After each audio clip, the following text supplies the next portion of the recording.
এখানে কুমড়ো গাছ হয়েছে, কুমড়ো গাছ লাগিয়েছিলাম।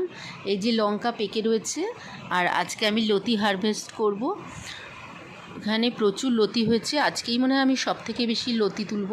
আগেও তোমাদের দেখেছি যে আমার অনেক লতি হয়, আর এই লতিগুলো কিন্তু সেই বাজারের মতো নয়। দেখো এটা কি সুন্দর, একদম ওপরে উঠেছে। আমি তো ভাবলাম বোধহয় এটা কোনো শুকনো ডালপালা।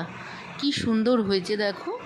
আর এগুলো কিন্তু আমি এগুলো সেদ্ধ করে জলও ফেলি না, এত সুন্দর, গলাও ধরে না, শুকনো একদম মানে রোদ খটখটে জায়গায় হয়। এখানে আরেকটা টব আছে, এখানেও অনেকগুলো হয়েছে, মটমট করে ভেঙে যাচ্ছে। এই লতিগুলো এত সুন্দর। লঙ্কা তুলছি, লঙ্কা দেখো কতগুলো লাল লাল লঙ্কা, পুরো মানে খেয়ে রেখেছে। পাশে একটা মানে টিয়া পাখির ঝাঁক আছে, মানে একটা বাসা আছে পাশে একটা গাছে, ওরাই আসে মনে হয় খেতে। তো অনেকগুলো লঙ্কাও তুললাম। এটাই আমার হারভেস্ট আজকে।